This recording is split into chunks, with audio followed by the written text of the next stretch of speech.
From the dawn of man, indigenous people from every corner of the globe have spoken of things that have now been discounted as myth or legend.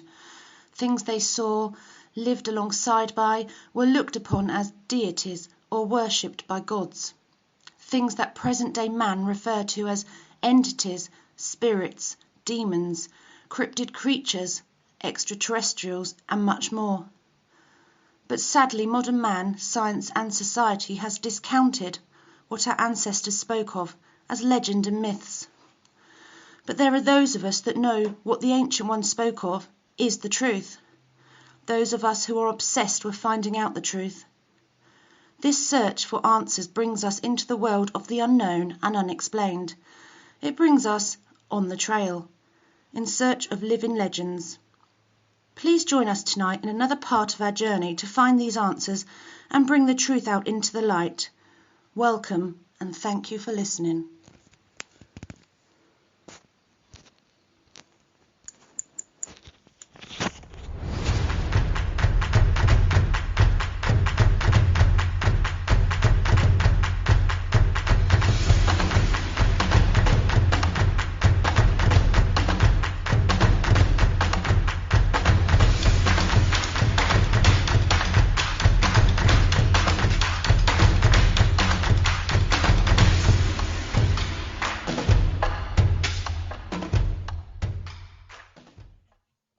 Welcome, everybody, to episode 4 of On the Trail, In Search of Living Legends, episode 4. We have the great honor tonight of being joined by British researcher Debbie Crossley Hatswell. How are you, Debbie? Do you prefer Deborah or Debbie? I don't mind. Just call me whatever you like. I really don't mind. I'm very well, thank you. I'm very honoured to be here. Well, we're very honored to have you. I'm Jeremiah. We have JR with us, who's one of my co-hosts, and also Shawn. Right. We all came up through the ranks with underworld jetting, and we kind of branched out onto our own, just to have our own little venture. So we're very excited to have you. Very excited. Oh, that's lovely. I mean, obviously, I do know of his work. I've been around a really long time, since probably 1982. Yeah. Online for about 18 years, but before that, I researched over CB radio, long-wave radio, anywhere I could find witnesses to these strange kind of things that I saw when I was younger. Yes, ma'am. That's kind of how we all started too. You know, an experience always sets off an obsession. Yeah, most definitely. Yeah, most definitely. But yeah. But thank you very much. We're very honored to have you. Now, did you want to go on by? I figured we'd start. Just give a quick bio on yourself to all the listeners out there. I know everyone's very excited for this interview. Yeah, that's fine. When I live in a small town of England, and we would go into that much more, I would imagine, later. Never heard of Bigfoot, never heard of Sasquatch, cryptids, anything like that. And I saw something really strange. It was completely impossible. Right. So I was only 15 then, so there wasn't a whole lot I could do about it. As I got older, I started looking for anything that would match in, say, newspaper articles, in the libraries, anywhere I could think of that I might find somebody else that had seen similar. And I was very looking at, and eventually over time I did do that. And a number of years later, I realised that if we popped these sighting reports onto a map, we may be able to have a look at any possible routes or clusters of farming.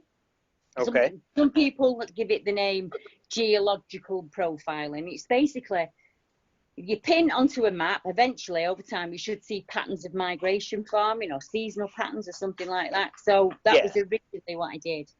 And then I realised that all of these witnesses were out there, but they all thought that they were on their own. Yes, very similar to what we run into here. Yes, exactly. So I just decided UK is quite small, and they throw that at us as a kind of a con rather than a pro. But it does mean that we are able to, if a report comes in now, all these years later, because we have this free membership scheme where people will join, we put the name on a private map, so we know that we have a researcher in that area. As the report comes in, we can get somebody out to that area. It's a report of a print or a creature that's been seen. We can talk to the witness in the area. They can give us a size comparison. Everything that you would expect from an American or a Canadian. Yep. I try to set up here in the UK with lots and lots of other volunteers. It's not just me. Right. I'm disabled, so I'm stuck at home. Okay. I used to field research years and years ago, so I've been able to pass that information on to people and for them to get out and boots on the ground. And I read. Oh, no idea what that is. Me neither. Sorry about that. But what you were just describing, Debbie, is actually very similar how we run the Jedney Research Group and how we run our new groups. We, with the databases, we have reps in each part of the country. Like you said, if there's sightings or whatever, people can contact us and we get someone there ASAP. And local knowledge is gold as well, isn't it? It's all right looking on the map and it's great looking on Google Earth. But if you can get a person who's used to that area out there, they will probably look at it and say, well, actually, this runs for 3 miles. There's a river on that side of it. I fished here. There's a stream. I know that this day. I think local information is better than anything. So you want somebody local to the area, really. I agree. Who's probably in a similar situation to the witness and understands them as a person. Puts the witness at ease. Yeah, so I think we do. I think we do a very similar thing. And I think people are shocked that it happens in the UK. I think they think it only happens in America. See, and that was one of the biggest things that the three of us were discussing was that a lot of people are aware of these things in other parts of the world, Indonesia, Russia, the US, Canada. But as far as where you're at, I mean, I think people are pretty clueless to it, the most part. But thanks to people like yourself, it's getting to be more known that there is such things there as well. And that's it. Even if you were in the UK today and you had a sighting today, unless you know me and the place to report to, there is nowhere to report that. You can't go to the paranormal people. They don't want to know. Right. Can't go to the guys in the UFOs. They don't want to know. So there's nothing set up for anything that's 7 foot tall, covered in hair, looks like a man and an ape combined, very thick across the shoulders, very muscular jaw, pronounced brow ridge. If I was describing that in Washington State, there'd be no doubt that what I was describing was a Sasquatch. That's right. That's right. Then that kind of brings us to our, I know the other two guys are thinking exactly the same thing what I'm thinking. Do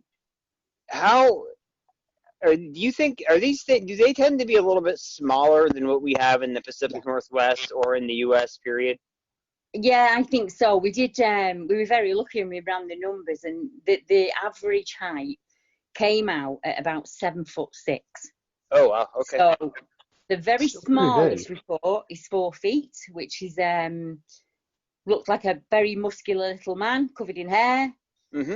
And the tallest report I think we have is around about 9 feet. That's a big boy. That's a big, but that's very rare. And I've got to be honest, when it happened to me, I would have said it was this big 10-foot tall thing. When I went back years later as an adult and did the size comparison, it was probably only about 7 feet tall. Okay. I think a lot of that was in my mind. I'd kind of blown it up to this. And I'll explain more because I was actually on the ground looking up at it. So it was really hard to judge a size anyway. But it absolutely terrified me.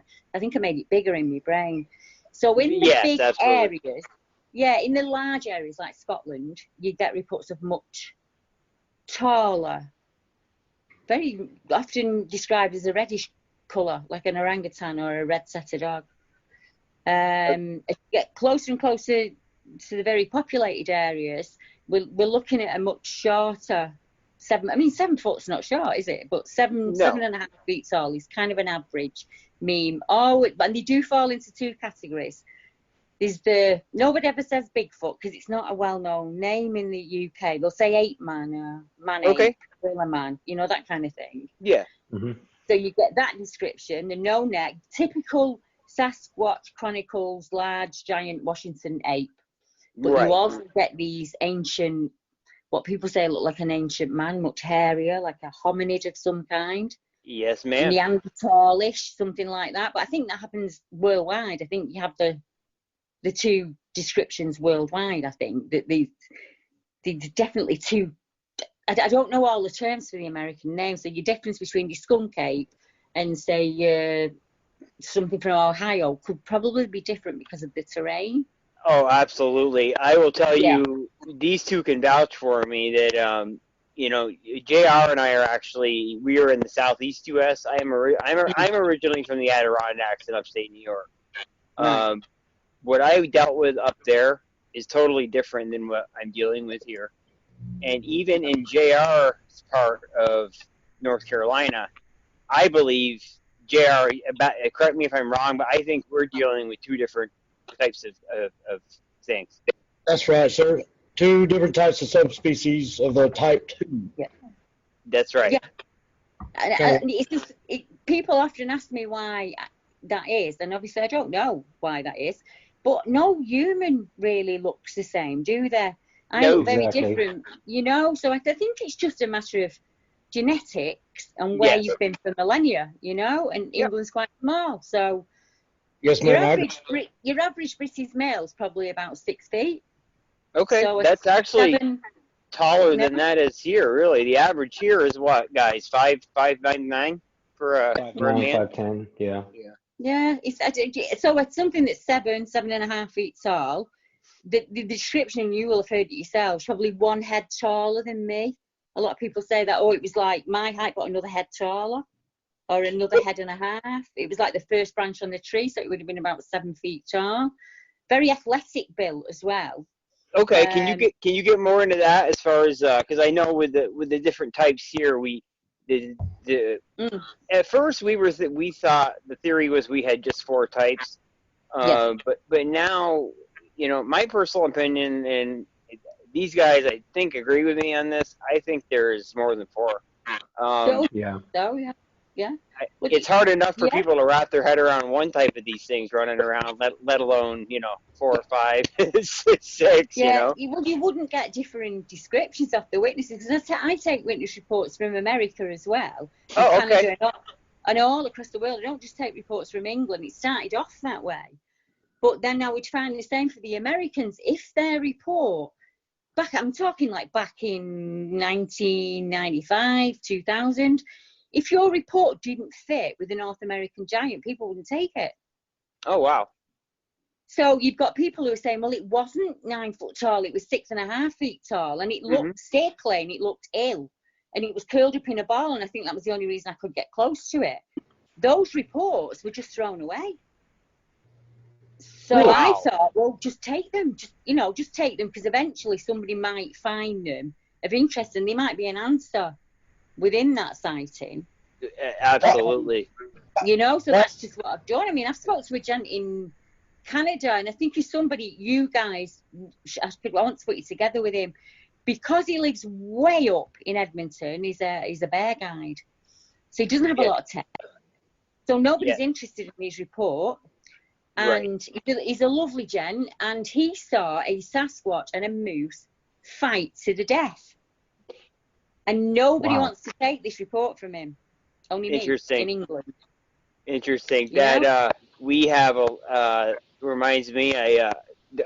We hear a lot of stuff. Well, we do, but we don't. The Native Americans here are very reluctant to talk about their encounters, being very traditional. But I heard a similar story from my grandma was Mohawk, and we have a close family friend. They have a cabin 800 miles north of Montreal, Quebec. And they see these things quite a bit, and they actually listen to a few of these things kill a moose at about 2 a.m. So that's interesting you mentioned that. I think he's at Slave Lake. You probably know better than me where Slave Lake is. And you said that Edmonton, that would be Alberta, correct? Yes, kind of, yeah, because he's had two experiences. We're talking a guy who's probably very similar to your family, who's out there constantly, and he checks the bear population.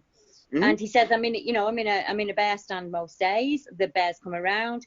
He says he talks to me and he said, I know what a bear is. I know how a bear swings its head as it's walking along because it's checking the smells. You know, I know what a bear scratch looks like on a tree. And I never really put what I saw later in life to the strange things that I found when I was out there learning to hunt. And then he just said that he was out there, he parked his car 5 miles away, he walked in, so that there was no noise from the car or anything like that. And he said he was very lucky that they didn't see him. Yes. And they'd just come charging out of the wood line.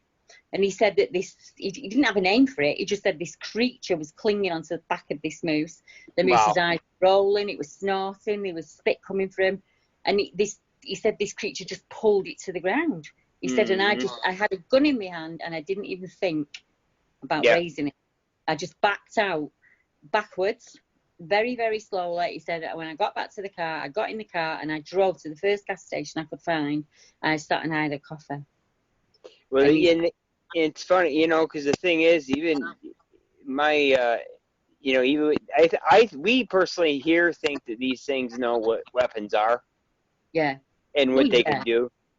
What if you take the shot and it doesn't go down? Then we believe if that happens, you're in deep trouble. Yeah. So very deep trouble. Even a bluff charge, I would imagine, would scare the living daylights out of you. JR, you want to tell her a little about that? I'm sorry. She was talking about how a bluff charge would scare the living daylights out of you, and I said, you want to tell her a little bit about it? I've had a couple of things happen to me. It's pretty bad. Yeah, I'm sure you've heard accounts of that. It will scare the living daylights out of you. If nothing else, there's not a rush quite like it. I'll tell you that much. I think we have heard of them in the UK, and you hear about them in Russia and places like that, and obviously in America and Canada. And I would imagine you can feel it in your chest, that raw, when witnesses describe it to me, almost like infrasound in a way. Yes, ma'am. It takes the knees from underneath them and they feel sick, and in some cases some of them lose a little bit of time. And there have been American researchers that have actually come to in another area and they don't know how they got there. Yep. So I think in the bluff charges you get hit with this really big infrasound.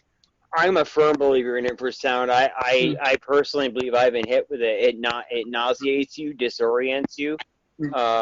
That's personally one of my theories on how you can see them and then all of a sudden they're gone. I think personally they do use the infrasound. I don't know what the rest of what your thoughts are on that. I know JR, you're about 50-50 on it. Shawn, what are your thoughts on that? Honestly, I'm leaning towards the possibility that that's probably true. From all the accounts that I've heard, and I've heard quite a few, and I was screamed at myself. Yeah. Mm-hmm. And it put fear in me that I've never really experienced before. Yeah, it's a primal fear, and I think it was dread. I thought I have to leave. I have to leave now, or I'm going to die. Yeah. And I had no idea what I was dealing with. I didn't know anything. At the time, I didn't believe in Bigfoot. Right. So, right. Yeah, I think there's probably something to it. I really do. Without a doubt. I mean, other predators are known to do it. Sumatran tigers are very famous on using infrasound on their prey. Now, Deborah, how do they tend to get extremely aggressive over there, or like the ones we have here at times, or no? Well, in England, you've not got a lot of people out in camo or out carrying a gun. So my biggest witness base, I would say, we have a lot of survival enthusiasts here, wild campers who like to get out into the wilds and just camp with minimal kit. Okay. They're a huge witness source. And they will do a bit of trapping. So they're out in places that a lot of your average humans are not in the UK. But I honestly have to say that my biggest witness pool is dog walkers and hikers. Oh, wow. That makes sense. Yeah, because I think they're just out at the right time of day. And what you tend to find is they will make lots of distraction things. So you'll get limbs thrown or things thrown at the person. You'll get the wood knocking and the clapping and the rock clacking. Anything to divert you from the area. And if that doesn't work, then you're getting bluff charged. Right, or divert you from the other one that you can't see so it can get away. Yeah, most definitely. And we have had researchers that have ignored those signs and pushed in repeatedly over a number of weeks. And they were chased from the woods, and very much so, because I would if somebody came into my home uninvited. Absolutely. And, consistently pushed in. And I did keep saying, I think you've gone too far now. I think you should leave.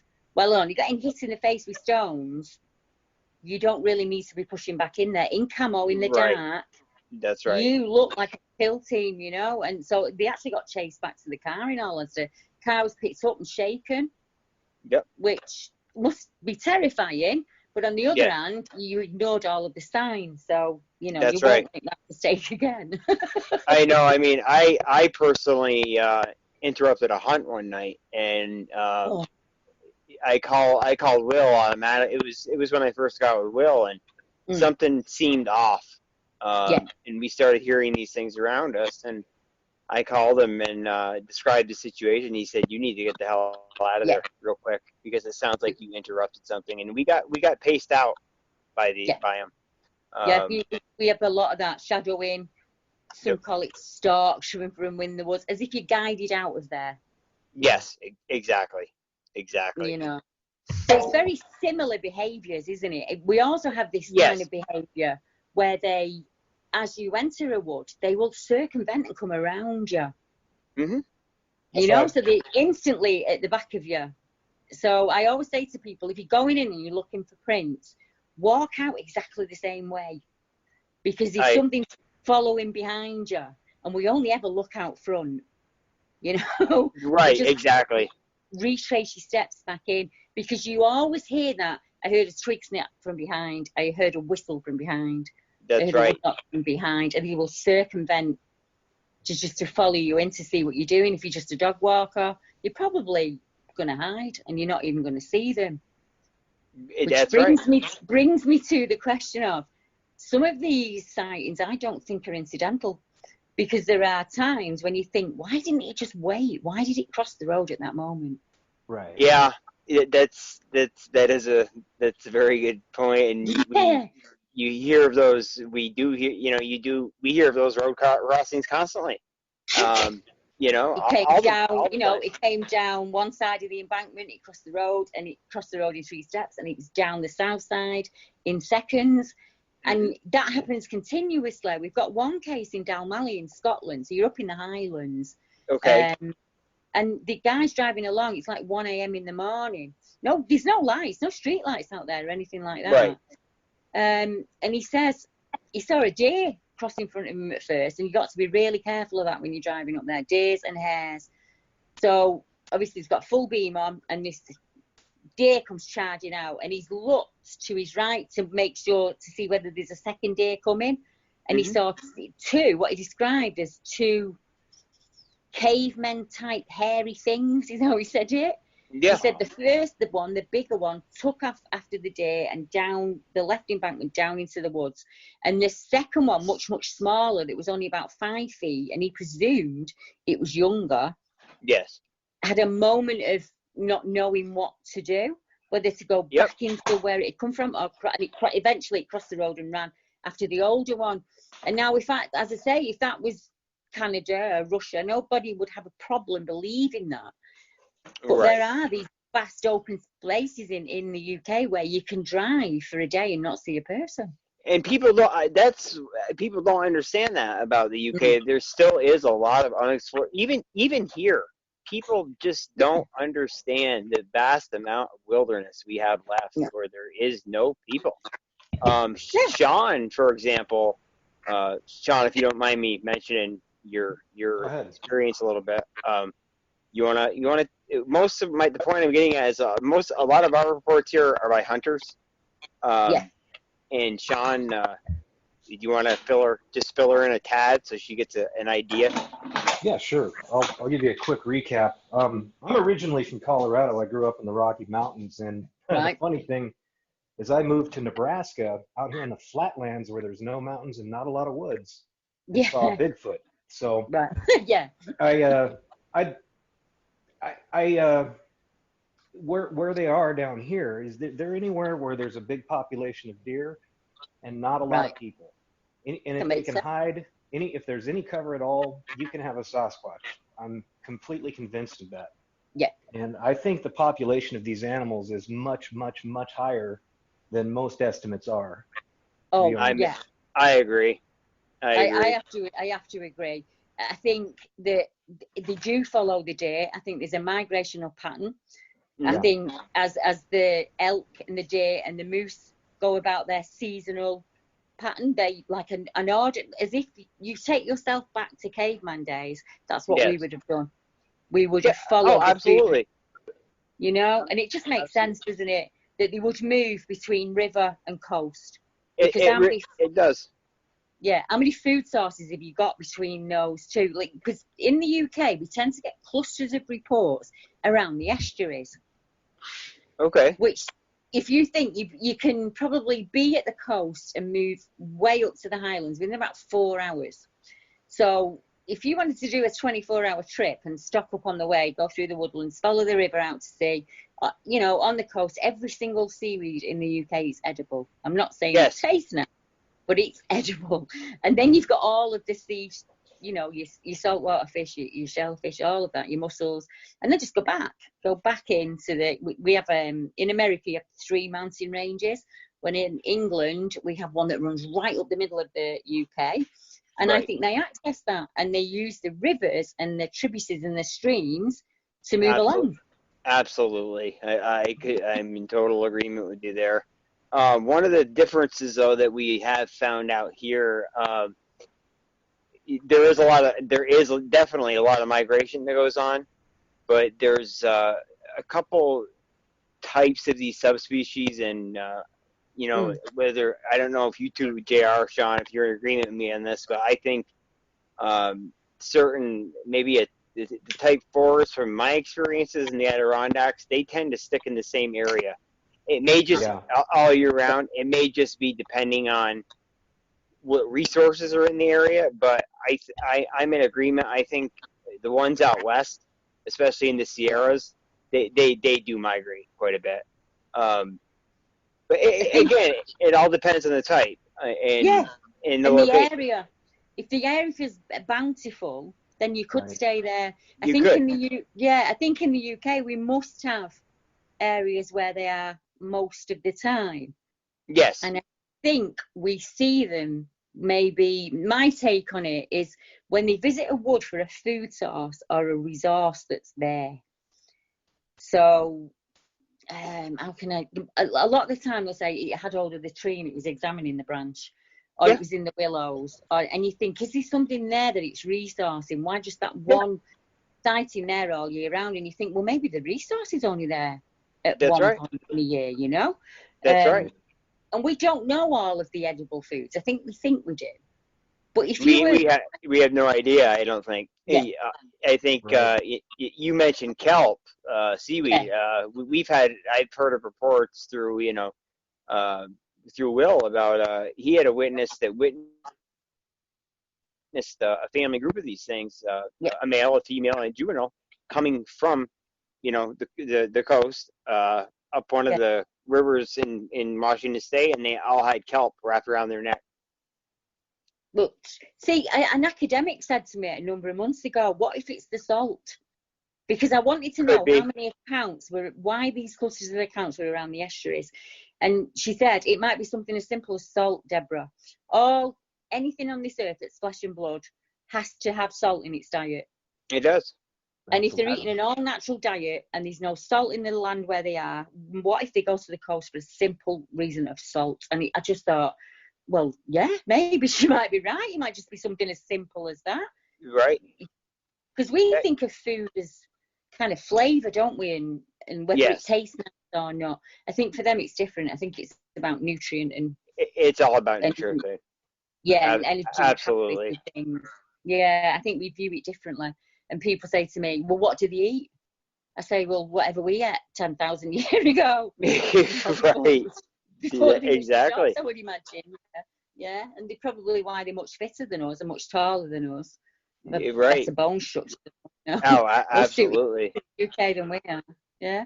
Absolutely. It's a fascinating subject, though, isn't it? It's very, very fascinating. Fascinating. It's very fascinating, and I know we were very interested into knowing the deer you all have over there. Now, how I know our whitetail here and our mule deer out west will, they'll get up. Shawn, big whitetail in Nebraska. Weight. A big one, 250. Big 250. Okay, yeah. Same as the Adirondacks. JR, what about down here in North Carolina? Yeah, we got a pretty good variety of whitetail around here. They don't get very big, but there sure are a lot of them. Lots of black bear. Yeah. And, of course, lots of possums and squirrel and, other critter around. Right. Yeah, exactly. So what I was wondering, Debbie, is how the type, you consider it a stag, I understand. We have 6 species of deer in the UK. We don't just have the one. So we have like Sika, muntjac, we have a Chinese water deer, we have a whitetail, and we have a red deer. Really? So they're all, different sizes. And as you go, and they're a pandemic, they are actually, because there isn't a huge hunting culture in the UK. Right. They have become a major problem. So they're everywhere. They're on the golf courses, they're on cemeteries, they're on every river valley.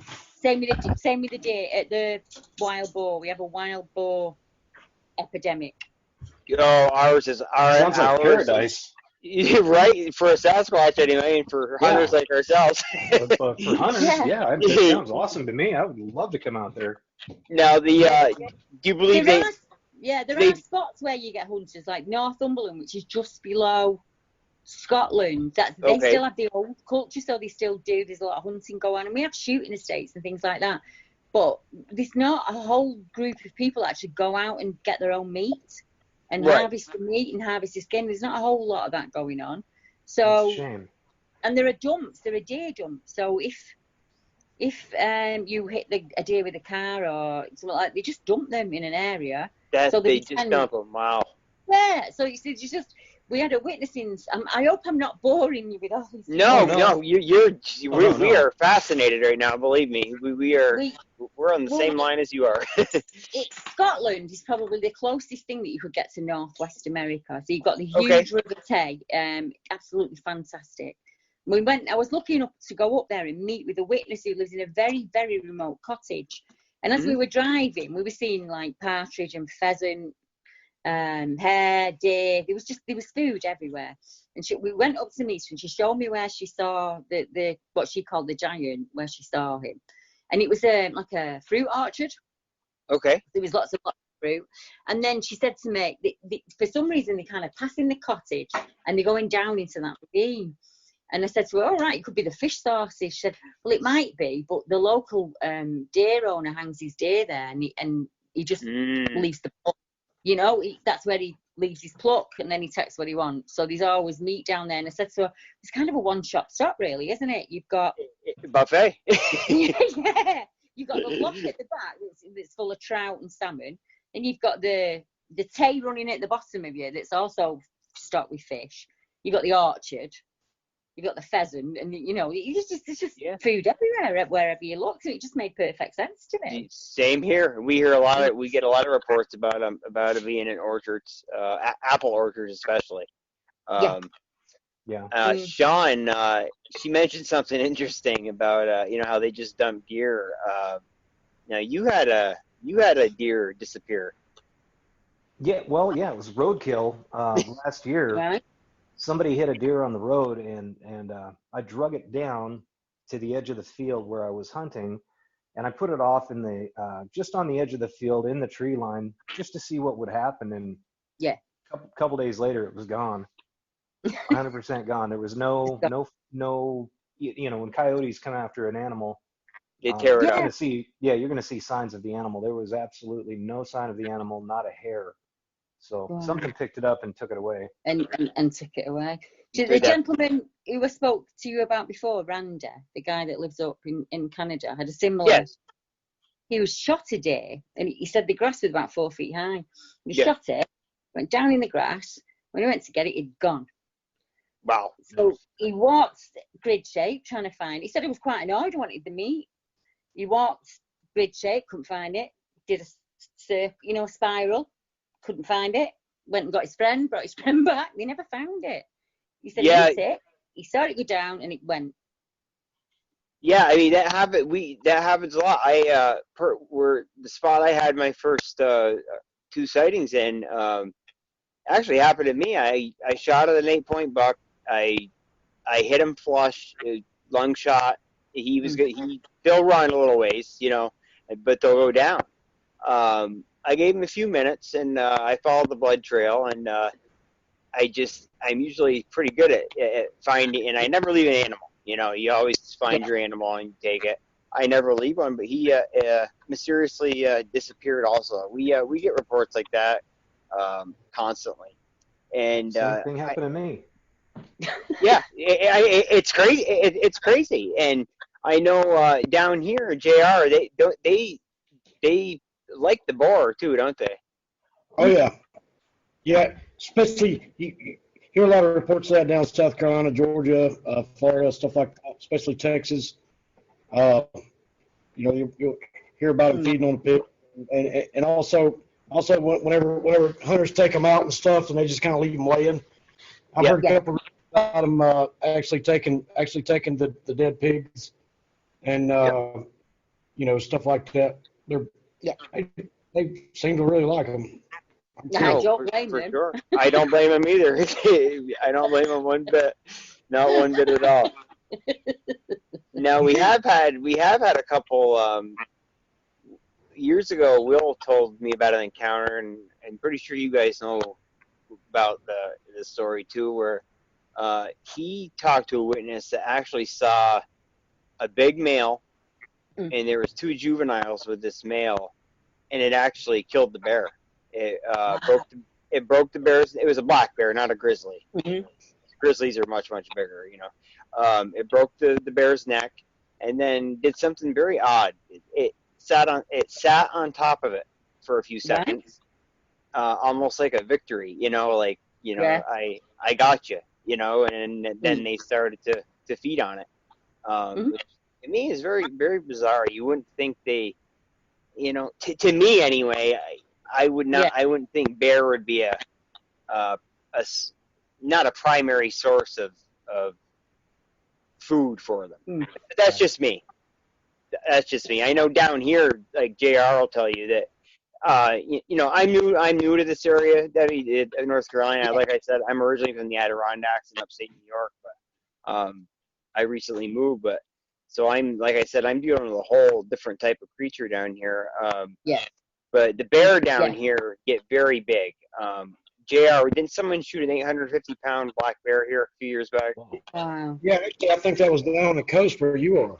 Yes, Craven County. So that seems. But then again, they take down moose. So it's hard to say. But then again, a bear also has the. That makes no sense either, because I was going to say a bear has the weapons to fight back, but then again, a big bull moose will gore you just as bad, if not worse, than a bear. Oh yeah. And what we have heard of them, where there's been more than one of them in a hunt. So they've hunted as a clan to take down the animal by either snapping its front leg with a twist. Yes. So it goes down, and then they get the hand under the neck and they pull back and they snap that thorax, that throat, and it's done. And it's over and done with and done. There's no mess, there's no offal, there's nothing. That's right. Afterwards, it's gone. Nobody knows you've been there. It's a very quick and efficient method. They're very efficient. Neanderthals kind of hunted in the same way. Yes, and then they did. Yeah, and you've got the other cases where they kind of up on a ravine, We call them cleaves in England, where you would hunt from so you can see right across the valley and you can see the animal coming in and moving out. So these very strategic kind of thought put into the hunt that they're going to do. So we're not dealing with a dumb ape or anything like that. We're dealing with something that can strategize and think, right, well, if I'm here and he's there and the deer's coming through, if I throw a rock down and I get that deer, break that deer's leg, and then we've got it, we pull it into one of the cave systems, it's gone, nobody's going to know. Because UK is under riddled with cave systems. And they run out all the way to Europe in some cases. So, nobody's, obviously we've mapped them, but we've not mapped all of them. I don't think anybody's ever walked them all, We just don't know what's going on. It's just an unknown thing. But you do get this kind of talk of like a wild man, as you would say, where they're kind of hunting and trapping and... Do they have food stashes? That's something I get asked a lot.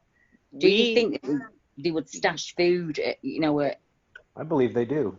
Well, yeah, I do too. It leads back to I've got a photo I'll send you after, Debbie, and of a deer. Now, I got called to a case about 7 miles from my original sighting. A farmer had found a deer carcass in a tree, 16 feet up.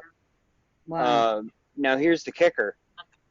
It happened 3 times within like an 8-month period in the same tree. Right. And when I examined this thing, it was like the ribs there was nothing left of this thing, really. The ribs had seemed like they had been systematically broken. So, I don't know if that would be considered a food stash because there was really nothing left to it. But, we have heard stories of people finding large amounts of berries, like laid on rhubarb leaves and things like that in very active areas. So, it's very possible, I suppose. The deer that you've just mentioned there, one of the strange cases up in Scotland, right at the tip, so kind of as north as you can go, really.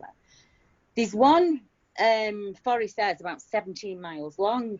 And when we first started researching, I used to say to people back then, if you get any weird photographs of anything, send them in. Because we just want to, we didn't know what we were looking for back then.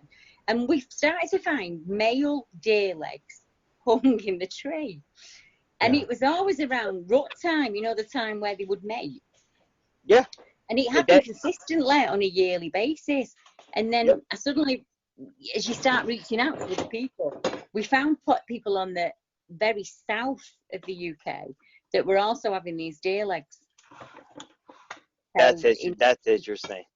Yeah, and we do get strange kills. We get kind of sheep that have had, it's almost like the belly's been split and they've just taken the liver and the just the most nutritious organs. Yeah. Yeah. Makes sense. And then you get ones where, as you said before, there's no sign of a predator. There's no claw marks in the ground or any fur or fluff, hair, dog hair, anything like that. Right, these really weird sheep, we know, back legs completely hollowed out on the inside. And the photographs that we get sent are absolutely unbelievable. Sheep in trees, deer in trees. Oh, yeah. Bones in trees, all that kind of thing. I actually found a bone on a research trip that had been gnawed on by something, and I sent it to an anthropologist friend of ours, and at first he didn't want anything to do with it. He examined the picture a little bit more. A few days later, he called me back, and he said, "You need to send me that bone immediately."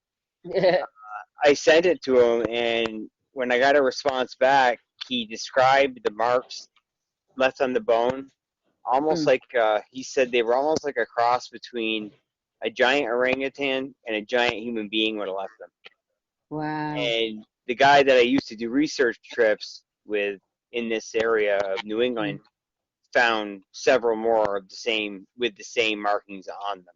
And I've got pictures of that I'll send you also. But guys, where did we hear the story the other night where, God, it was something I was watching, or was I talking about it with one of you guys, where one of these things, a guy witnessed one of these things pick a boar up, slap it against a tree. Yes, sir, and left the piece hit it so hard, left. Yeah, that's the one. Yeah. Hit it so hard, a piece of rib got stuck in the tree. Ooh. That's just, you're talking about raw power, you know? Yeah. I mean, it's just unbelievable. Now, Debbie, would you mind telling us a little bit about your personal experience? No, not at all. I don't mind. I've told it so many times now over the years. Right. I was 15, so it's like 1982. I was in England. You leave school at 16, so that's it. 16, you go and get your job, unless you're going to college or whatever. So Right. I was kind of fed up with school, and I was a bit naughty. I didn't want to go in that day. And I lived in what you would call a mill town, so there's not a whole lot going on. There's a docks, there's a harbour, there's a couple of mining, a couple of pits. I would imagine what you would say, not the type of place that you should be seeing something 7 foot in air, in all honesty. Right. Didn't make sense at all. There was an old mansion, a really old home, and it had like what they called a sensory garden. So it was full of kind of edibles that smelt really strong, like garlic and onion, sage, rosemary, that kind of thing. And it just been left to go wild. And it was like a country park. And they hadn't done anything with it. They just left it to go wild. So the trees had gone wild, and the rhododendrons and the ivy. And there was like a little den that we used to go in, just made by the ivy. It meshed all these things together. What now I recognise is probably a natural shelter, but I hadn't even thought about it back then like that. So we're in there, and it's me and my friend, and we are just giggling and messing about like 15-year-old girls do. Sure. It's warm. I'm laying on my back, she's laying on her back, and we're laughing and talking between us. And I caught a movement out the corner of my eye, just to the right of me. And I thought, oh my Lord, that's a teacher. Or it's going to be a lad, and he's going to come out of the bush and go rah like that. So kind of, when you put your knuckles down and you push yourself up. Yes. I was in that position, and it must have moved about a foot in the bush, because out the corner of my left eye, and suddenly I only saw it from chest up. It just leant out of the bush and looked at us. And I'm going to be really, really honest now, and I'm dead ashamed of this. I pushed my friend to the floor so that it'd get her, and I ran, screaming, snot running. Don't remember much after that point until I came to about 2 miles down the road. I realised that the next bit I had to run was what we call dell. So it's like this valley dip, and the grass is about 5 foot high in it. And I remember coming to at that point and thinking, there is no way I'm crossing that dell. Because in my head, there was hundreds of them in there, in my terror. Sure. And I left it home. I was crying, I was screaming, I ran in the front door. I told my mum what had happened, and my mum said, go and get that uniform off before your dad comes in and you get in trouble. That was it. Did your mother did she believe you? No. She said, you must have seen a homeless man. Right. Or, you must have seen, is someone playing a trick on you with a mask? Yeah. The thing that I remember most about it, because I looked in his eyes and he looked in mine, he looked like a flesh and blood creature. Absolutely. Not dimensional, not a ghost, not an hallucination. Right. Yep. A flesh and blood creature. He had massive muscles on his jaw. Very solid, very structured, almost like a just square, really big mandible muscles. Jaw. Yep. His teeth were like ours. There was no canines, nothing like that. They were human, like just square human teeth. And he wasn't bearing them. He just kind of looked as shocked as I did. He's kind of slack-jawed a bit. His eyes had like this amberish colour to them. Dirty yellows. The yellows were dirty. Yep. Like we have whites. These weren't white. Yep. And I don't remember ears, because he had a lot of hair, so his hair must have been covering his ears. Right. And his hair was, I would say, the darkest brown you can imagine, but it looked a bit red as well, where the sun caught it in places. Yep. Flat.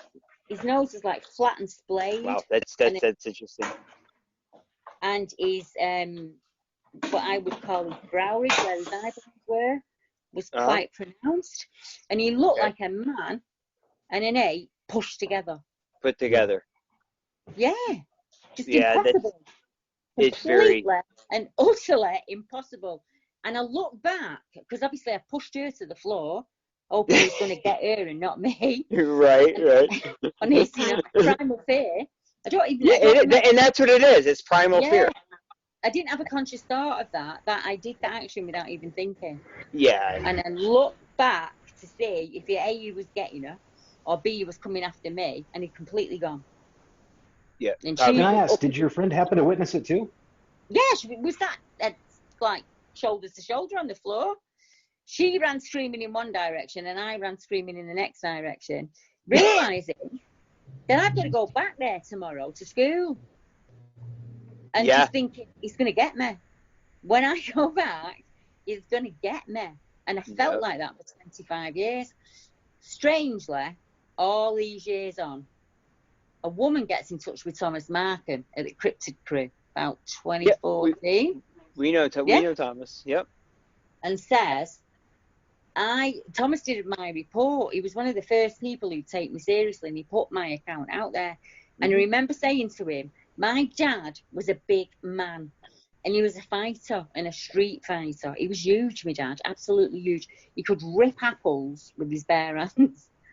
And he made my dad look tiny.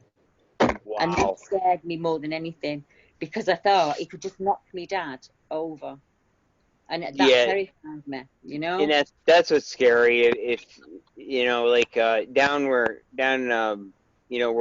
JR and I are down in the southeast U.S., they tend to get a little more aggressive than they do in other parts of the U.S. Wouldn't you agree, JR, on that? Oh yeah, big time. I think they do. I think they do too. They tend to get more aggressive, and you do especially along the Appalachian Trail. You hear about a lot. You do hear about a lot of hunters going missing and stuff. Well, you do. And it does make you. It does make you wonder. It really does. Well, yeah. They might stumble into situations where they've had that gut feeling and ignored it and kind of stumbled in. Yes. It could be, something like that.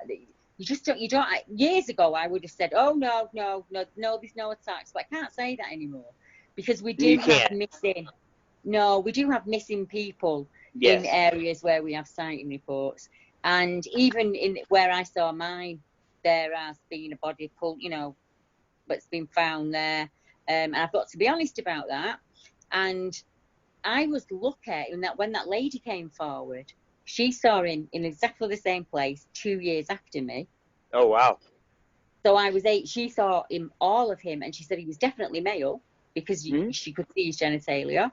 Oh, so that's interesting. Can I back you up on that real quick? I don't mind me to interrupt you, but that's not to focus on that so much, but we don't really hear about But then again, you're not really focusing on that area. It's because the witness concentrates on the face, I think. Right. But we don't really hear about that a lot. So she noticed genitalia. She said the sentence how she said it was, he was definitely male. I could see his genitalia. Wow. Yeah. So she said he was a reddish brown in colour. He was stood completely still. He was just staring at her. She said he had a chimp's face, is how she described it. He had a pot belly. He had this kind of hunched stance, which comes up over and over again. This almost like this, not a hunchback, but the way the shoulders are forward. Oh, yep. So I put that report out. And when I put that report out, we're now on 7 witnesses in my town. All independent people who've all seen them from the 1950s, which is the very first report we've got now. 60s, 70s, 80s, 90s, 2000s. Last one was 2017. Wow. So why would they be there? That was the first, for me, how's it got there? What is it? How's it got there? Right. So I live on a river valley. Okay. Where there's lots of deer moving through. And I think that it's something to do with that. We're only about a mile away from it. So sure.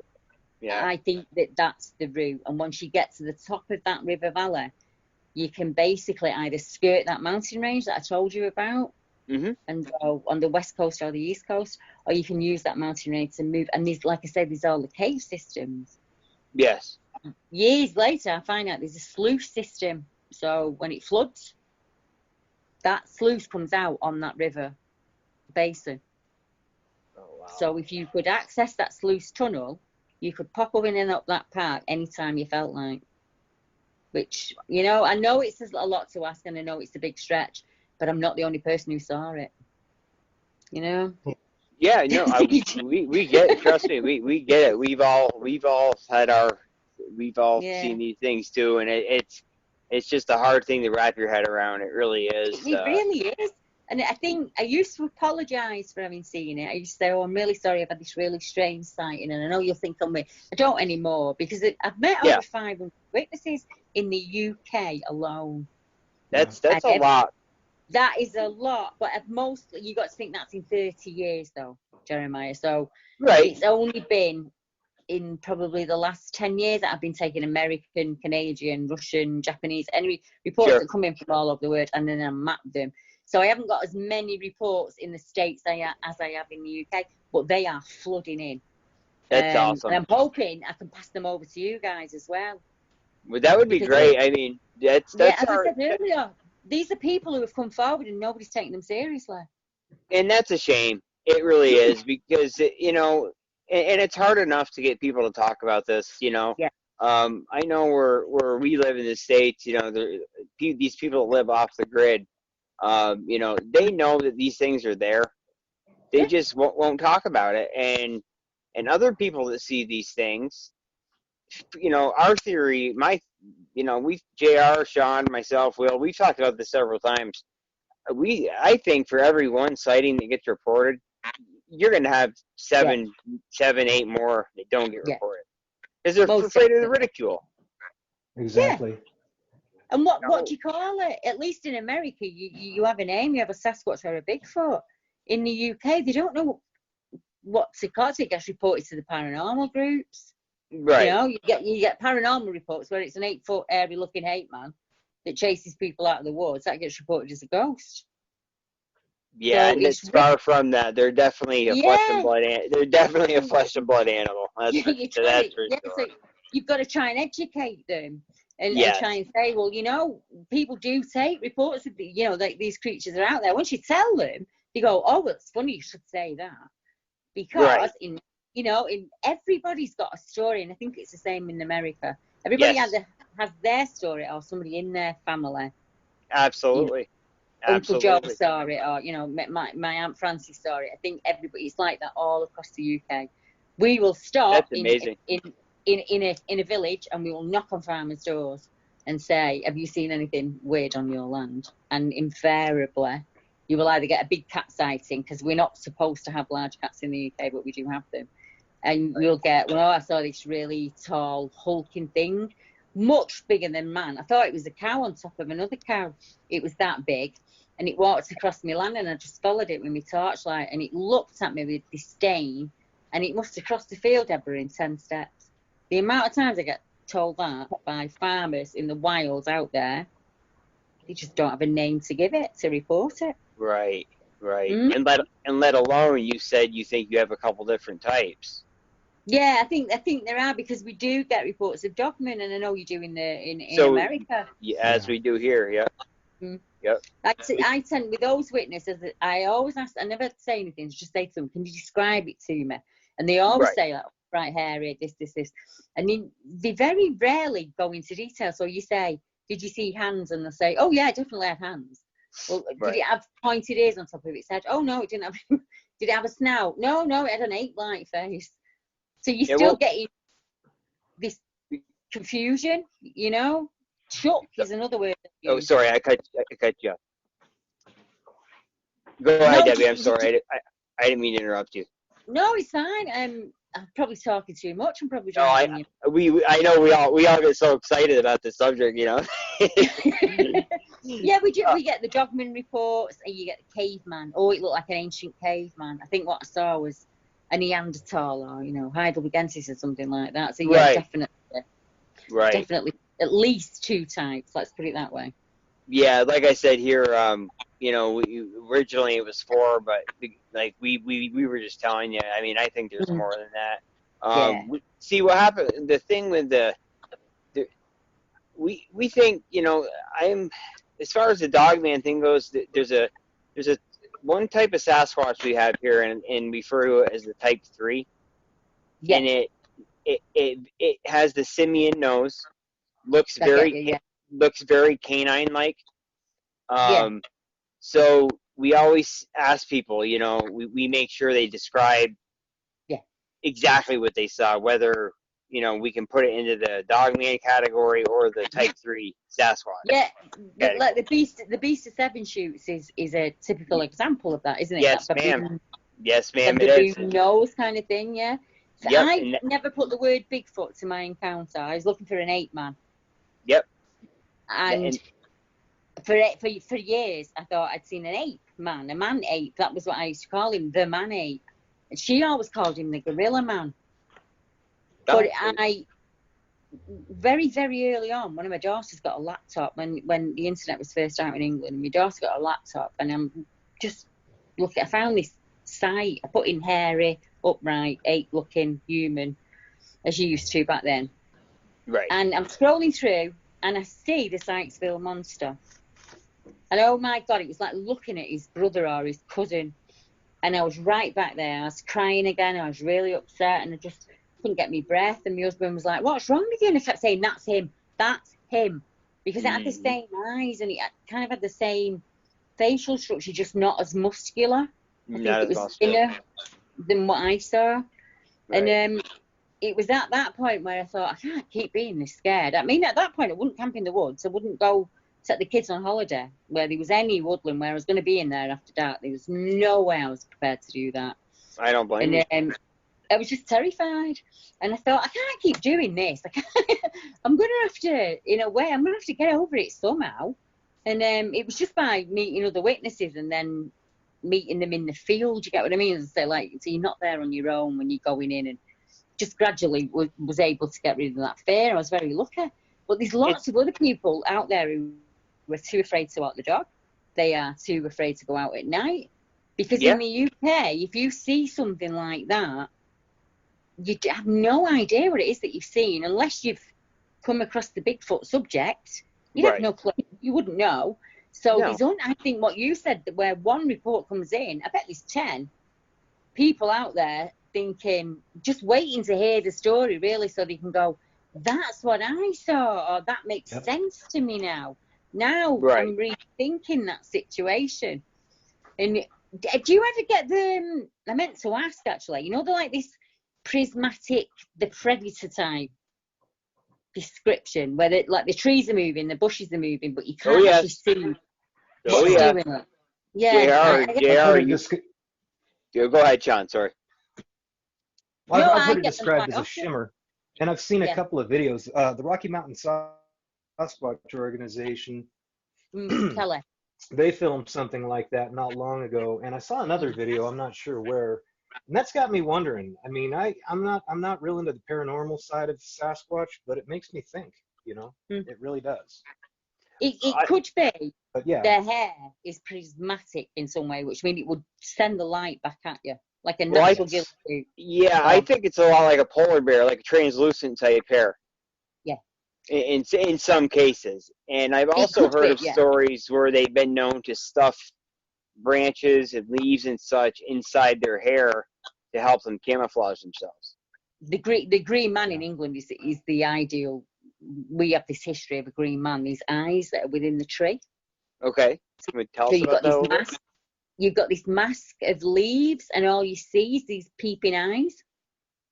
If you put the green man in England, that's what pops up. Now, he's in our culture, he's in our early religions. You get to the 17th century, they start calling him the woodwolf. The woodwolf, that's the term I've heard, okay. Yeah, so the early depictions of him, he's always hidden within the leaves. So you just get these two eyes peeping out. And what you're describing with his hair, you know, shrugs. There's one in Bartray, young girl with a friend playing out. And she said, I just suddenly saw the eyes in the grass. And as I went to run towards it, it kind of shook its head no, as if to say, don't come near me. And she said, it looked like it had a mask made out of the leaves, Debbie. But that's impossible. So she just said it looked like the Green Man. Wow. These two eyes within the grass, yeah. Well, that makes sense. I mean, like I said, we've heard a lot of these stories I was just referring to come from the Everglades or deep in the swamps of Georgia or Mississippi, or where I've heard that they'll stick vegetation all over their body to help camouflage themselves. Well, hunters do, don't they? Hunters do the same. Yes. So you blend in with your surroundings. Exactly. Then you learn to use the shadow to your advantage. Exactly. And I think a lot of it too is when you see them and then they're all of a sudden gone. I think a lot of it, my personal thought, I think, is a lot of infrasound. I really do. It stuns you, puts you in a state of shock where you really don't know what's going on, and that gives them time to disappear. Go. Yeah. Is that putting a tree between you and them? Yes, so always. You get that peeping behaviour where they're peeping out at you behind a tree. Yep. And they will suddenly be gone. But if that tree's of a decent width, they could walk quite backwards, hit a gully and be gone. Absolutely. Then you get that where they say it dropped to its belly. We've heard that quite a bit. Dropped to its belly and crawled out in the leaves and it was gone. Yep. You know, so you've got those. Yeah, you've got those kind of behaviours. I think they're far more strategically clever than we are, and they use that to their advantage. It's their environment, so they're masters of it. They're masters of it. And I think personally, I mean, I've said this 1,000 times, but I'm going to say it again. I think they can access more of their brain than we can, and I think they're better with their environment than we are with ours. Oh, absolutely. Yeah. Without a doubt. By far. I mean, my wife now, she's the guys will tell you she's a paranormal investigator. She's an empath, and she's very very gifted. But she had an encounter with a large male a few years back, over 10 feet. And she'll be the first to tell you, even as a paranormal investigator, that these things are nothing but a flesh and blood creature. There's nothing, there's nothing paranormal about them. They just use their environment. They use their environment fully to their advantage. They've evolved to avoid us for thousands and thousands of years, and they are very good at it. We were once the same, and we lost that ability when we settled and farmed. We know that keeps them alive. Yes, it does. And people say to me, "Oh, you're going down the woo." Knowing what your clan member's going to do is not going down the woo. You know if your wife's in a mood with you before she opens her mouth. Yes. Yeah? Because you're around it that often that you can probably get their sentences for you. And I think that they have that on a much more advanced level. I'm going to have to agree with you on that. I really am. I think we were the same ones. I think we had the very similar abilities. We just lost them over millennia. Well, some people have lost them over millennia. I think that's why some people can pick up on them when they're in an area and you get that gut feeling that you said before. I think that's part of your brain that is sensing or smelling or seeing something that you haven't caught up to yet. Yeah, I'm in total agreement with that. I've always said that I think the feeling we get when they're around is something that's stuck with us for thousands of years, and it's a different kind of fear. It's something totally different than any other kind of fear, or like Shawn said, dread there is. It's totally different. Dread. It's totally different. JR, I mean, you've told me several times, as soon as you go to your spot, you know when they're there and when they're not. Yeah, feels different. Yeah, man, totally. You can tell. You can tell. It's a feeling. It's a feeling kind of like unlike any other. It's like I really don't know how many people kind of believe in it, but it's kind of like a vibe you can tap into, man. It's, absolutely. You can just kind of feel. You can kind of feel whenever they're, like going to do something crazy or something, Yep. It's just kind of, and like 9 times out of 10, I'm usually right about it. Yep. Yeah. There must be times of the year when they don't want us there. There has to be. They've got to be birthing, because they've got to have young, haven't they? And if you was a male and your wife had just given birth, and the guy that comes once a month to visit is on his way in, you might give off that, don't, go away and don't come back for a while. And I think maybe that's what we're picking up on. That's right. We're humans. We make errors, yeah. It very well could be. I was going to ask you on, as far as the breeding population there goes, is it you, in your opinion, is it in a good position where they're successfully breeding well? It really is. Jeremiah, it's impossible to tell. It really is. But as far as what are your personal vibes on it? Well, I'm in the bad position of not everybody's reporting what they're seeing. So I haven't got the proper figures. So anything I tell you now, we're probably on a guess. But they are being seen on a regular basis. We do have some habituations out there that we don't publicise, but we just leave them alone. Because finding out about them is far more important. So in the habituation areas, there's very healthy populations of them.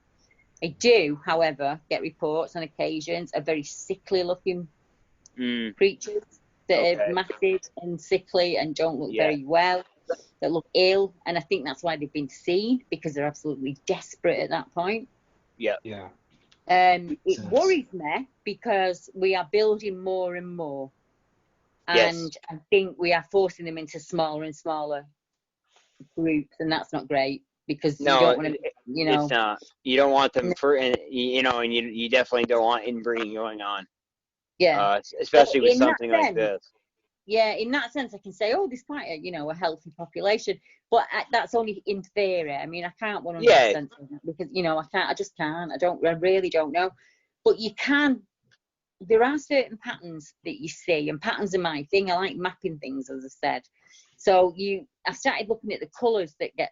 So you get the very black ones, and you get these grey, you get this browny grey mix, and you get this orangey, reddish orangutan colour.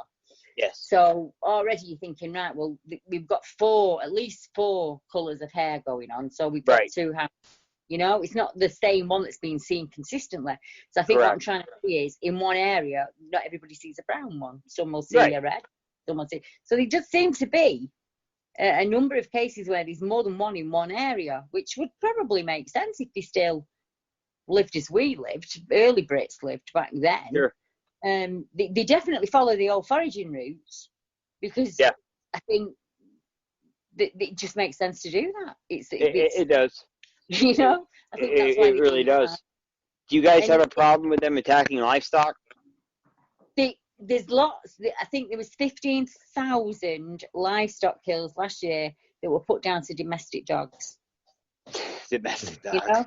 Domestic dogs. So there are lots and lots of animal kills, and these we find sheep fleece with very white bleached bones, almost ceremonial, within them wrapped up into trees. So they're kind of out of the weather and cooked up there, and they're nice. Strange things that we find like that. The similar structures that you find in America, the big arches, the X's, these teepee type structures. Glyphs, things that you recognise, like this A glyph, or the Y that you find on deer trails and things like that. So we have been able to calculate a few things over time, and they might not be 100% certain. We can throw them out if we can prove that later on. But we have to, because it's the UK and because it's a small area, we have to be able to answer the same questions that you guys answer. Oh, absolutely. I have to be able to say, are we getting footprints fine? Yes, we are. Are we getting anecdotal reports? Yes, we are. Are we finding the similar structures that we find in America? Well, yes, we are. So some of them we've been able to rule out. It's like bush crash shelters and things like that. But there are still some that we have no idea why they left there. Right. So I just tell them to photograph them and send them in, and we'll just keep them in a database, because you just never know, do you, really? You just never know, yeah. I tend to, I think a lot of the tree, stick, structure stuff, you know, a lot of that can be explained, but then there's that small percentage, and I'll send you some photos after, some really good ones that I've got, that you just can't be explained, you know. That's it. So that's what it is. A lot of it, I say, oh, I think bushcraft, or I think that's probably kids that have done that, you know. Yes. And it's on the path, and it's a well-walked area, and you're thinking, there's a bushcraft school there. That's 99%. That's going to be not worth taking a photograph of. You just educate them. You just say, if it's saw cut, you might want to rule it out. You know, if you see any twine, fire pit, anything like that. Yeah. It's someone camping out there in the woods. Eventually, some of them, because the signs are very important to some of them, they can zone down and they can start. I tend to say to them, choose one area instead of running around the country. Choose one area that feels right, where you found a bit of structure, and just watch it over 12 months. Yeah, that's what we do here, to be honest with you. Yeah, get to know JR, I mean, we talked about it the other night. JR, remember when the guy on our site asked, you know, some tips about how to find these things? Yeah. You and I responded, well, go to what you hear is an active area, build a fire, make it look like you're camping, because the second you walk in there, they know you're there. Oh, yeah, yeah. And they're going to come in and check you out. You get curious. Yeah, I would imagine so. I mean, you don't necessarily need to really chase these things around. No. Yeah. No. And then try not to act like you actually notice a Sasquatch, or you're actually like nonchalantly like trying to look for them or anything. Just act like you're most relaxed. Yeah. Yeah. Exactly. Because I say to them, it's not researchers that are seeing them, it's people walking the dog. That's right. Or hikers, because they're at the most relaxed, they're in an area that they love being in, and I think you kind of tune into nature when you visit it often. Yes. And you start to notice these subtle, and you think, that wasn't there last week when I come. Right.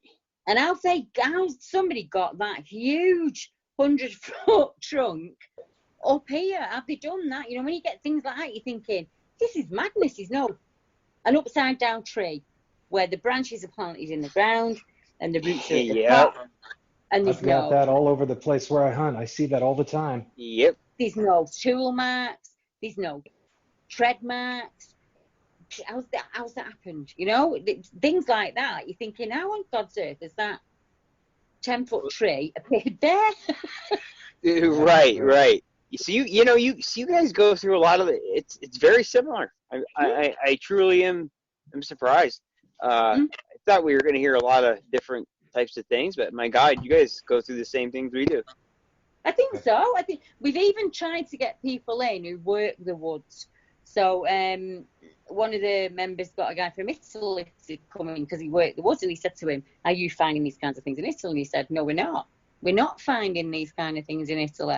So you've got like evidence of absence kind of thing. So if it's not happening in areas where there aren't reports, but it is happening in areas where there are reports, you've got to put that in the pro pile, and you really, you've got to say, right, well, this guy who works in the woods says, nope, never seen out like that. Nope, no idea what it is. Don't know it's got there. We'd need a machine to do that. You know, so we've tried that, and we've tried. I've gone to anyone I can think of, foragers, scouts, anyone that would be out there leaving sign and saying, is this what you guys do? Nope. Even geocachers. You know, are these piles of stones that are piled up on top of each other?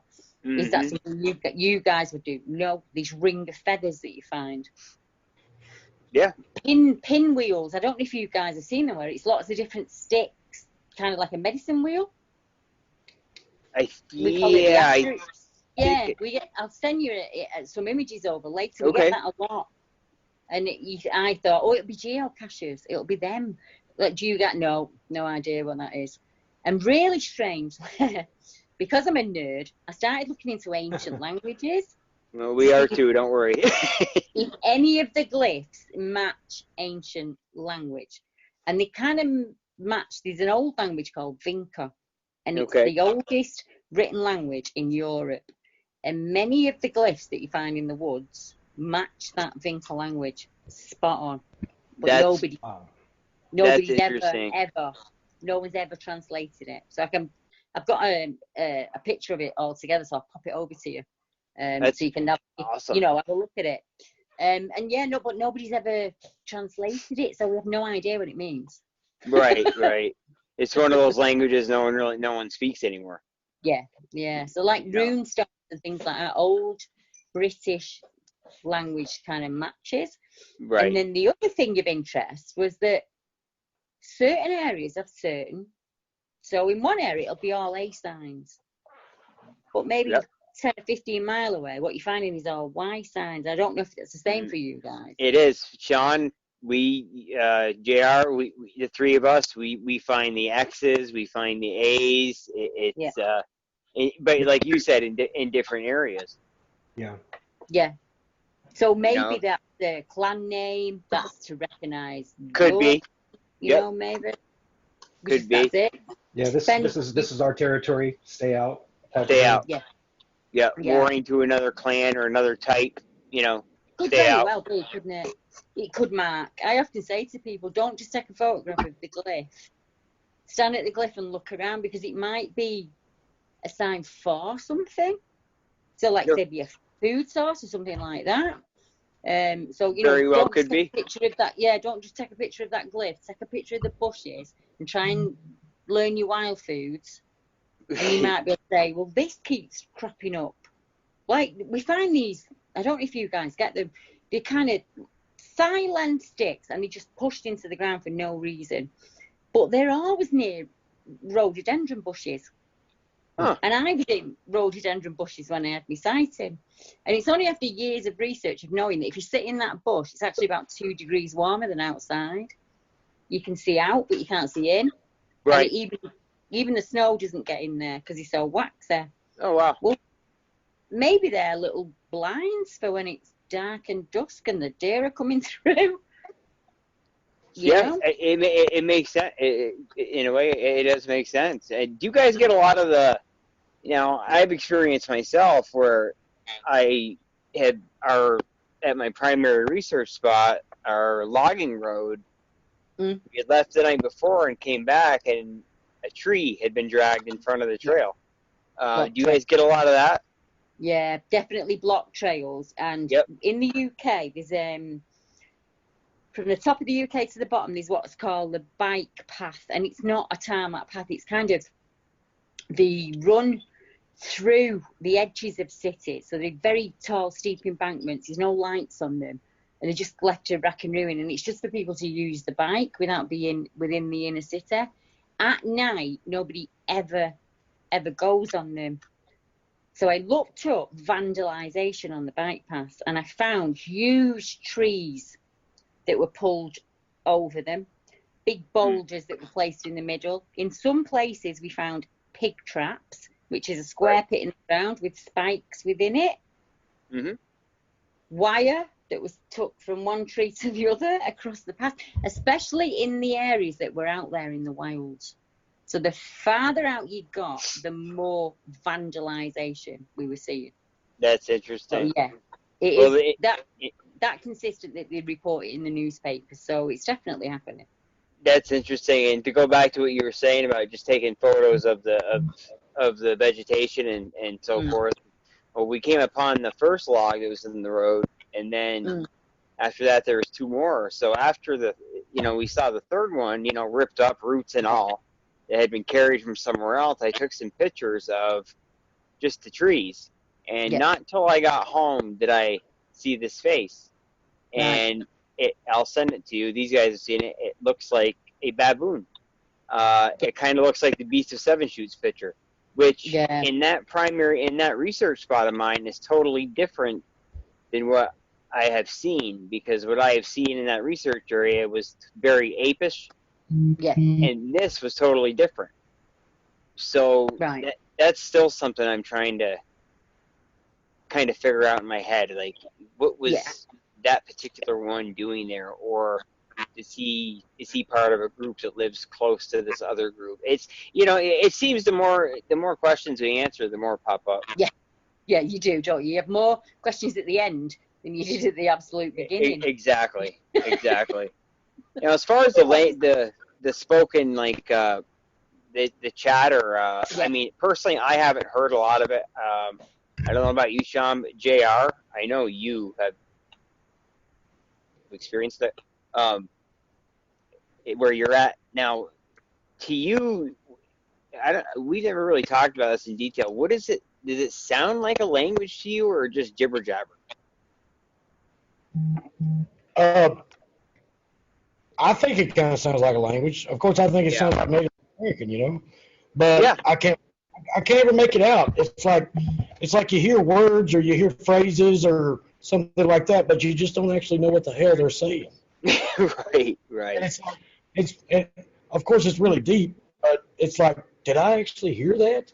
And then some days, you know, I actually go out there and I'm like, did I hear that? You know, and I'm like, just, you know, what is it? You know, like, I have no idea what they are saying, but I have no idea what their language is. Some people believe that it is like Native American, but I don't think so.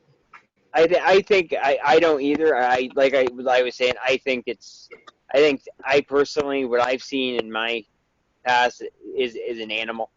But I do think they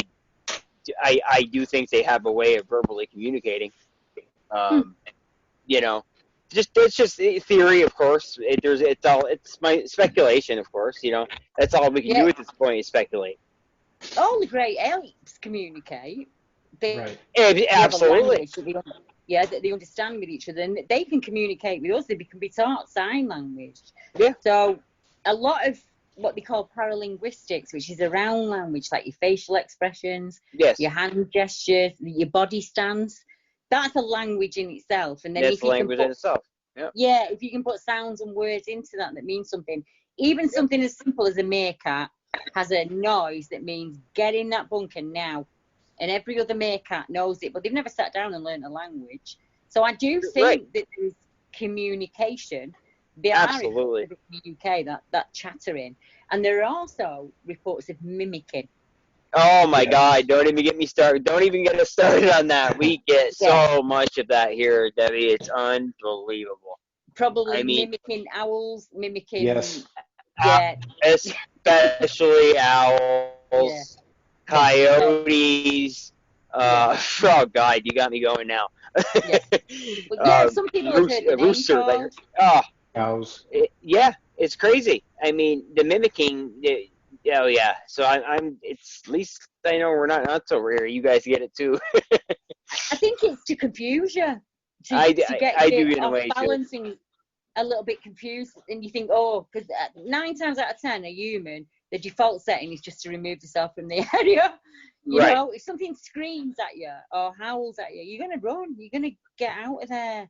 It's an uneasy feeling. Places what they say, like, it's haunted. Why is it haunted? Well, we heard screams in there. We have places in England that are haunted because people have heard whoops in there. Now, ghosts don't whoop.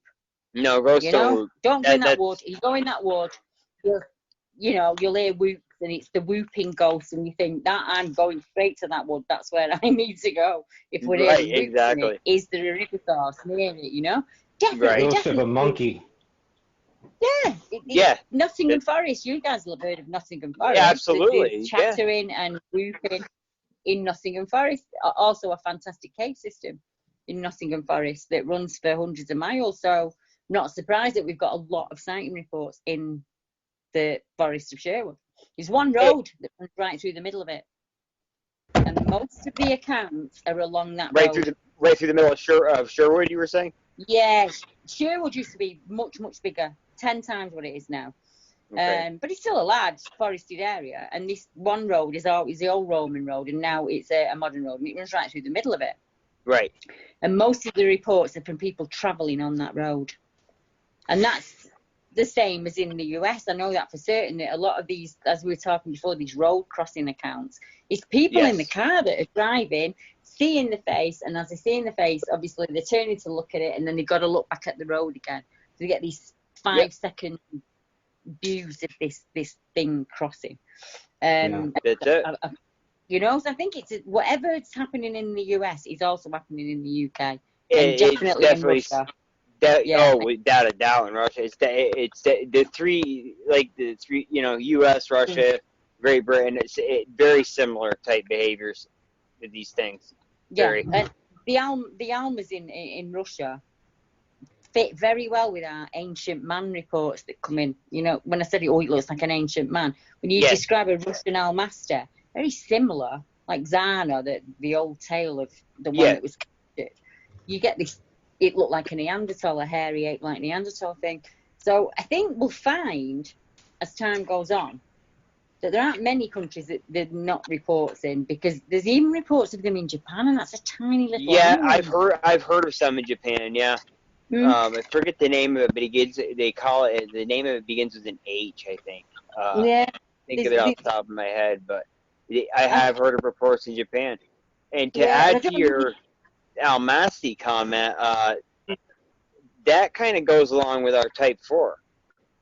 Right. You know, wouldn't you guys agree? Like the Almasti, more human-like looking. Yeah. I mean, that's more of like our type, like what we would refer to as a Type 4. Right. Very more proportionally built like a human. They don't get quite as big as the others. You know what I'm saying? But it's similar. It fits. It really does. You just even in Africa. I was talking to a lady last month, and she said you don't really hear of cryptids really in Africa. And she said when we grew up, what we call the black apes that would drop from trees onto other animals to hunt them, we didn't have a word for them. But I didn't realise till later on that the rest of the world didn't recognise them. Now, she said they weren't apes. They were like human apes, and they were very dark in colour, and they would drop from the trees and do that typical hand under the chin that we spoke about, pulling the neck back. Yep. So she was one of the first witnesses that I'd spoken to in Africa. And I'm sure that there'll be more. There'll be more of them coming out, because I think you just have to put one out, and then once one's brave enough to be the first one to say, well, actually, I've seen it too. Right. Makes it easier for the next one to come along. It makes it easier for the next person. And it feels better once you get it out. It's sightings too that people don't realize. You get the Mapinguari. You know, they're all over. I mean, let's face it. Just about every continent in the world, you hear of these types of things. And people just. I think people need to be a little more open-minded. I mean, people don't realize that if an intelligent creature like this wants to stay hidden from a human, they're going to do it. They're elusive. Yeah, and elusive. You know, it's life or death to them, isn't it? It is. If they show themselves to the wrong person, then that's their existence in that area. Sometimes I worry about that when people say to me, what, I find an area, and I think, what if I send them there and it kind of moves them on? You know, because they've never had people going in that area before, like, you know, that kind of thing. That's one of my moral dilemmas, I think, with it. Because we all have a moral dilemma with it, don't we? Yes, absolutely. I've got one myself. I won't get into it now, but well, that's mine. I just think, what if I send them people into an area? Right. Move them on, kind of thing. So I just think be really respectful when you're out there, you know. Yeah, absolutely, and you got to be wary, respectful. Yeah. You know, careful. So I'm glad to hear you guys are having a lot of the same things going on that we are. But yeah, unfortunately we're kind of running out of the time, Debbie. But would you be willing to come back on for a part 2 at some point? Yeah, of course. I'm not a problem. I don't mind at all. That would be awesome, because I know there's so much more I want to ask you. Me too. I know these guys are thinking the same thing I am. No, I don't mind, Jeremiah. Yeah, just message me again, and I will do. I've worked with these two long enough. I know they're thinking the same exact thing. So, we would definitely love to have you back on for part 2. For sure, if you're willing to do it. This has been a really great experience. Good interview. Yes, it has. Oh, yes, thank you. That's it. Obviously, I'm from the UK, and I was worried. I was thinking, they're going to think I'm completely cooking. Nope, not this group. Not this group, Debbie. Not us three, especially us three. It's nice to talk to like-minded people, isn't it? People who, the same kind of thing, yeah. And it's not too bad. It's only 11:30. It's about 11:30 for me now. Yeah, and that's right. I forgot about the time difference. So we're gonna let you get some rest here, Debbie. But we really appreciate it. We really do, and we really like I said, maybe I know we're booked up for the next couple of weeks, but we'll figure out a time when we can get you back on. Not a problem. I'll see you guys next time then. Yeah, definitely. And do you have any, before we get going, do you have any words of wisdom for anyone new to this field? Trust your gut. That's the first thing I tell everybody. Trust your gut. Listen to what everybody's got to say, and then make your own mind up. That's right. Yep. That's very sound advice. Very good. You know, just follow your gut. So, same with you, JR? Same words of wisdom? Absolutely. Just trust your gut feeling. Be safe out there. Be informed, you know. Yeah. Absolutely. That's the main thing. Don't go into it stupid. Absolutely. Right? Absolutely. And Debbie, how can people, for all the listeners out there, if they've had an experience in Great Britain, how can they get in touch, if you don't mind? My name's quite unusual. My last name is Hat, and then Swell, as if like it had swollen, the hat that was on your head. Okay. So just I'm all over Google. If you look for Debbie Hatswell, you'll either find me on YouTube or you'll find me Facebook. Great. Or they can get in touch with you, Jeremiah, and just send them across, and then I'll listen to them. I'll like I say, I'll have a chat with a few guys that I know that would really want to come on as well and share their awesome. That would be excellent. That would be great. Well, we would really it'd be really nice to really start doing some work with you guys. That'd be really cool. We appreciate it. But Shawn, what are your last words of this? This is kind of a little ritual before we end the show, just in case you're wondering. Same as always. Just be prepared to see the unexplainable and try not to go alone and take a gun. You know how we are here in the U.S., Debbie. We're a gun country, and I would